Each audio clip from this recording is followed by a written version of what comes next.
dengan 2 rakaat salam dan 2 rakaat salam, atau bisa dilakukan langsung 1 rakaat 1 kali salam langsung 4 rakaat.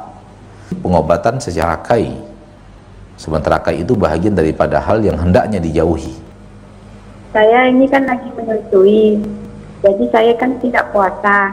Apakah saya mengqadha puasa saya atau membayar fidyah, Ustaz?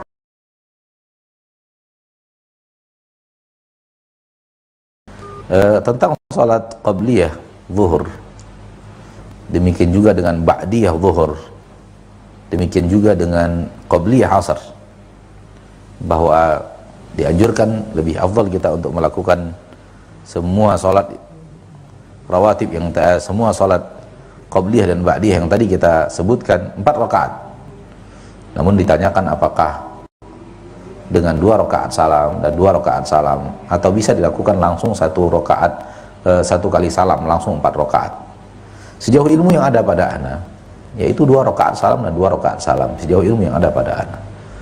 Ya, ana belum tahu hadis yang langsung menyatakan 4, itu yang ilmu yang ada pada ana. Maka lakukan 2 rakaat salam tambah 2 rakaat salam.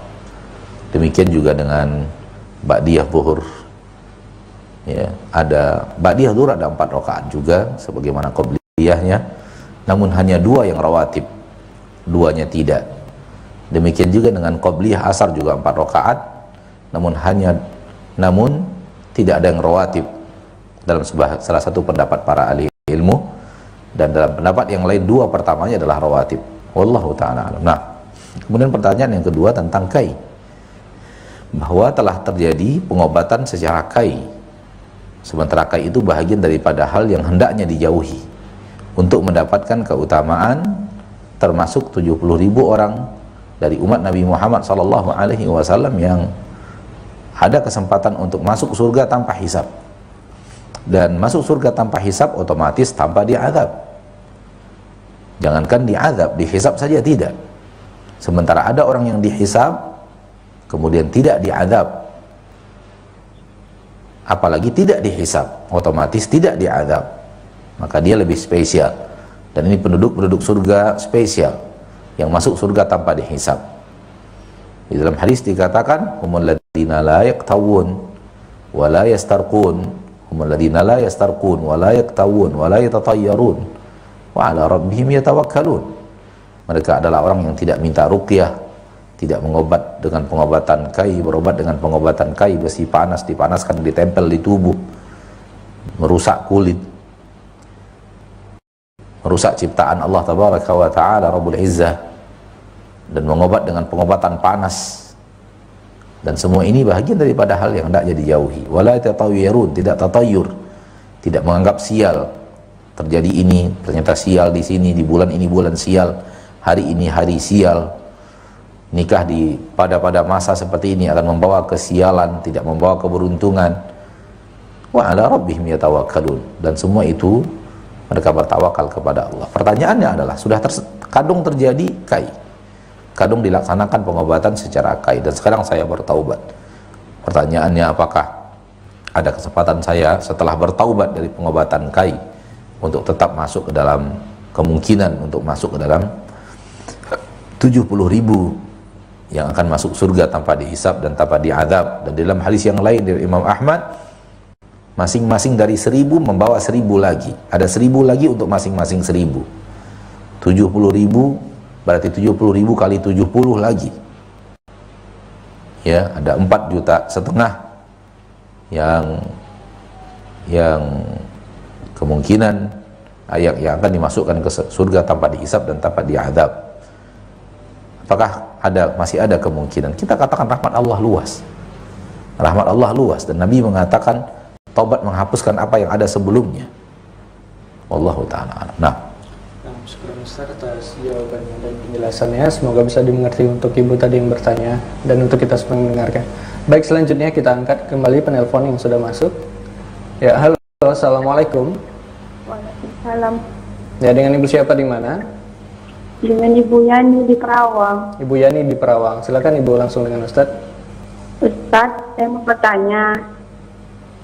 Saya ini kan lagi menyusui, jadi saya kan tidak puasa. apakah saya mengkodok puasa saya atau membayar fidyah Ustaz? Kondisinya Dan kondisinya sekarang ibu dalam keadaan sehat, tidak sakit, tidak sakit Ustaz. juga tidak melemah.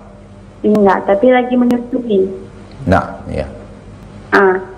Jadi cara bayar fidyah itu gimana Ustaz? Baik. Terus pertanyaan kedua Ustaz. Bagaimana caranya saya sebagai istri menyikapi sikap suami yang sudah hijrah tapi dia masih ada rasa emosi, sering marah-marah gitu Ustaz. Setiap kali dapat ujian dia selalu marah, apalagi melihat tingkah laku anaknya selalu marah gitu. Itu gimana saya sebagai istri menyikapinya? Baik. Terima kasih Ustaz. Sama-sama. Assalamualaikum warahmatullahi wabarakatuh. Waalaikumsalam warahmatullahi wabarakatuh. Berhadapan dengan masalah menyusui, ada khilaf di kalangan para ulama. Ketika seorang wanita yang sedang menyusui, pendapat yang pertama mengatakan kalau dia sehat, bukan lemas, bukan lemah, maka dia harus mengqadha dan membayar fidyah. Namun kalau dia ketika menyusui kondisinya memang lemah seperti orang sakit dan membuat dia tetap harus makan menjaga kondisinya, dia hanya mengqadha saja. Ini pendapat yang pertama. Pendapat yang kedua mengatakan bahwa dalam kondisi apapun seorang ibu yang menyusui adalah membayar fidyah. Dan saya secara pribadi lebih condong kepada pendapat yang terakhir, ya, karena ada riwayat dari para sahabat yang mengatakan cukup bagi seorang wanita yang hamil dan menyusui fidyah, dari Anas bin Malik dan yang lainnya. Wallahu ta'ala alam. Dan cara membayar fidyah sebagaimana ditanyakan adalah memberi makan satu orang fakir miskin. Untuk satu kali tidak berpuasa, beri makan satu orang, satu kali makan, entah makan siang, entah makan malam, ya, satu kali makan. Berarti kalau makan nasi dan lauk pauknya, atau diberikan dalam bentuk beras. Kalau diberikan dalam bentuk makanan pokok yaitu beras, maka takarannya lebih kurang 1,5 kilo untuk satu hari yang tidak berpuasa. Kemudian diberikan kepada fakir dan miskin. Wallahu ta'ala a'la wa a'lam. Nah, kemudian berikutnya adalah bagaimana menghadapi suami yang pemarah. Dan cara menghadapi suami yang pemarah bukan dengan marah, bukan juga dengan cemberut dan cembetut dan akan membuat suami tambah marah. Namun suami pemarah dihadapi dengan sabar. Sedangkan dihadapi dengan sabar dia masih marah, karena dikatakan tadi pemarah. Apalagi dihadapi dengan cemberut, dengan didiamkan, kemudian tidak diajak berbicara, wajah tidak nyaman ketika dia pulang. Dihadapi dengan sabar dan nasihat di saat dia sedang tidak marah. Nasihat ketika dia sedang tidak marah. Dikatakan dia telah berhijrah, berarti hijrahnya setengah-setengah. Hijrah yang dia suka dan tidak hijrah dalam hal yang dia tidak suka. Sementara Allah Ta'ala menyuruh, ya ayyuhalladzina amanu dukhulu fis silmi kafah. Ya orang-orang yang beriman masuklah Islam secara sempurna, secara menyeluruh, secara keseluruhan, secara universal. Jangan pilih-pilih. Yang hal ini saya suka, saya berhijrah, hal ini saya tidak suka. Bukankah berhijrah itu meninggalkan apa yang tidak baik kepada apa yang baik? Dan emosi tidaklah baik. Nabi tidak pernah marah dalam urusan dunia. Kalau Anda sebagai seorang lelaki memang benar-benar berhijrah, maka tirulah Nabi yang memang berusaha untuk tidak pernah emosi dalam urusan dunia. Berusaha untuk tidak pernah emosi dalam urusan dunia. Tentu tak mungkin kita meniru Nabi kita, sehebat Nabi kita, bahwa masalah-masalah besar yang mengundang emosi dia, beliau tetap tidak emosi. Dicaci maki di hadapan orang ramai, beliau tetap tidak emosi. Padahal beliau bisa membalas, tapi beliau tidak membalas. Beliau memiliki tenaga yang sangat kuat, namun tidak membalas. Sabarnya orang yang kuat, bukan sabarnya orang yang lemah. Maka tirulah Nabi. Dan kita sebagai seorang istri, jangan hadapi api ditambah dengan minyak. Api harus disiram dengan air, dan obat daripada emosi yang dia adalah api adalah air.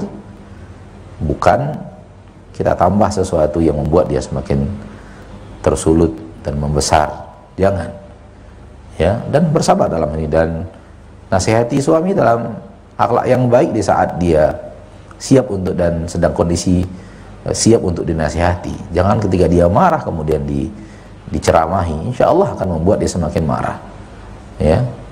Dalam kondisi nyaman di kamar berdua, tidak di depan anak-anak, nasihati dengan baik, ya. Ketika dia marah, sabar.